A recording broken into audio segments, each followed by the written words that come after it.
गोवा की सुनहरी बेचों पर एक छोटी सी गांव की कहानी है जहां बहुत ही मिलनसार और चालाक रेट किट्टी और मैनी रहता था। ये दोनों दोस्त बहुत ही अजीबोगरीब दिनों का मजा करते थे। एक बार की बात है, किट्टी और मैनी ने गोवा की सुंदर बेचों पर एक छुट्टी का प्लान बनाया। उनका उद्देश्य था समुद्र के किनारे घूमना और अद्भुत सुनसान समय का आनंद लेना।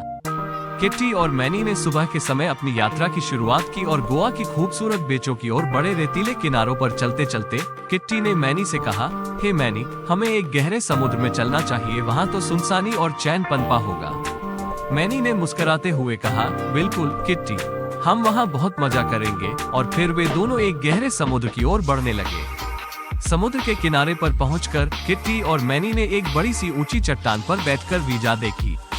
किट्टी ने मैनी से कहा, यहाँ बैठकर समुद्री दृश्यों का आनंद लेना हमारा शौक बन जाएगा।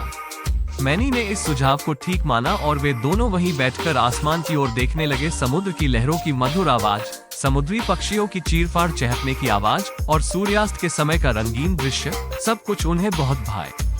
बैठते बैठते किट्टी ने मैनी से कहा, मैनी, हमारा दिल बहुत खुश है यहाँ बैठकर, पर क्या हम कुछ गेम्स नहीं खेल सकते? बस बैठे बैठे समय का कैसे बिताएं?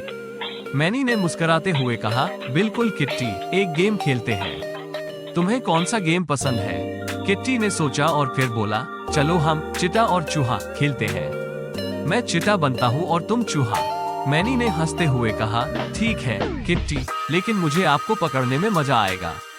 और फिर शुरू हुआ चिता और चूहा का खेल। किट्टी ने बहुत ही धूप में मुंह बनाकर मैनी के पीछे पीछे दौड़ना शुरू किया। मैनी ने बड़े ही चालाकी से छुपने का प्रयास किया, पर किट्टी ने उसे ढूंढ लिया और उसे पकड़ लिया।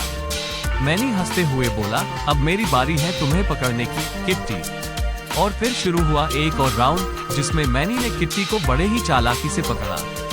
दोनों ने हंसते हुए एक दूसरे को गालियां दी और दोस्ती का मजा लिया। गोवा की सुंदर बेचों पर इस दोस्ताना खेल का मजा लेते हुए किट्टी और मैनी ने ये तय किया कि ये छुट्टियां उनके लिए यादगार और मस्ती भरी रहेंगी। वे समुद्र की लहरों के साथ, खासकर सूर्यास्त के समय, अपनी दोस्ती का आनंद लेते रहे और इस सुंदर यात्रा को यादों में समेटा। इस खास दोस्ती और मजेदार साथीपन के साथ किट्टी और मैनी ने गोवा की बेचों में एक अनूठी कहानी रचा, जिसमें दोनों ने दोस्ती, मजा और यहाँ की सुंदरता का सारा आनंद लिया।